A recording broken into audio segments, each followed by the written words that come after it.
Assalamualaikum warahmatullahi wabarakatuh. Saya Sabrina Andi, NIM 44. Di sini saya akan coba memaparkan atau mempresentasikan hasil kerja saya mengenai mata kuliah Kritik Sastra. Nah, penelitian saya di sini yaitu berjudul Mengungkap Keresahan Diri Sendiri dalam Novel Duduk Dulu karya Syahid Muhammad.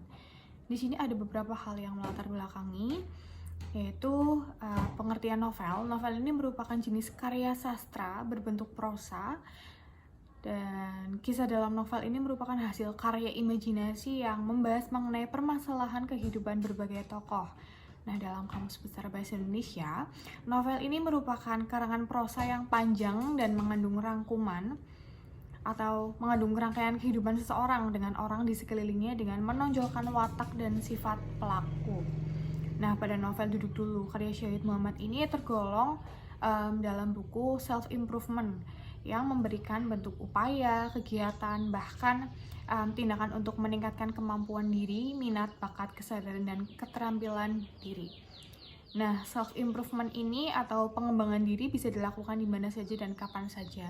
Di dalam novel ini membahas mengenai bagaimana cara memahami diri sendiri, bagaimana cara menghadapi permasalahan yang ada dalam jiwa manusia seperti resah, sedih, kecewa, luka, amarah, hingga kesepian. Di sini saya menggunakan teori psikologi untuk menganalisisnya. Jadi pengertian psikologi ini berasal dari bahasa Yunani yang artinya jiwa dan logos yang artinya ilmu. Jadi psikologi ini merupakan ilmu yang menyelidiki dan mempelajari tingkah laku manusia.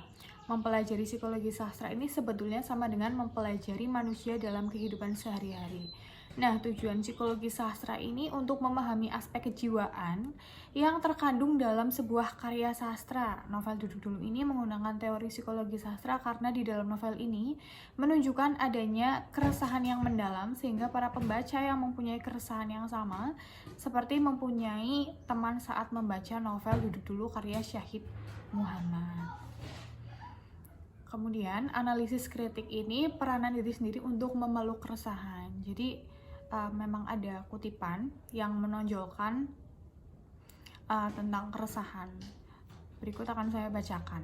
Kemarahan yang ada di kesunyian, rasa sakit tertinggal dan ditinggalkan, segala kehancuran yang memporak-porandakan caramu melihat diri sendiri dan dunia, obati dengan dada yang berlapang. Biarkan semua itu mencairkan kelakuan caramu, melihat, merasa, menerima. Biarkan itu membentukmu kembali dan membentukmu terus. Jadi kebahagiaan yang berumur panjang bukan karena tidak pernah alami rasa sakit, tapi karena mampu menerima dan mengelola rasa sakit dengan baik. Kutipan tersebut terdapat dalam novel Duduk Dulu karya Syahid Muhammad halaman 92. Jadi keresahan dan kecemasan penulis ini disebabkan karena ada beberapa faktor yang mempengaruhi seperti rasa takut untuk melakukan sesuatu, merasa malu untuk memulai sesuatu yang baru, dan takut menjadi nyaman pada diri sendiri karena orang-orang yang akan selalu berkomentar tentang hal-hal yang tidak ingin kita dengar. Jadi mengolah beberapa hal yang kita resahkan menjadi hal-hal yang bisa berguna bagi orang lain. Jadi sebagai manusia, yang membuat kita hidup adalah hal yang kita lakukan. Ini punya dampak yang baik untuk orang lain. Namun dikatakan cukup egois jika kita merasa pamrih, jika kita mengharuskan orang lain ini menyukai apa yang kita lakukan.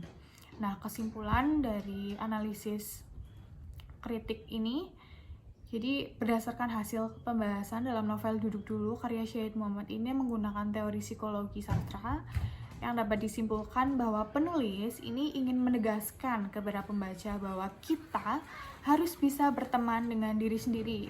Terkadang orang-orang ini mudah untuk melakukan sesuatu hal yang tidak kita inginkan, namun kita juga tidak bisa mengontrol perkataan orang lain terhadap kita. Nah, novel ini pun mampu menceritakan kepada pembaca mengenai cara untuk bangkit dari keresahan yang membuat pembaca itu sadar bahwa tulisan ini serasa menggema, menyuruhnya untuk bangkit dari keterpurukan ya teman-teman.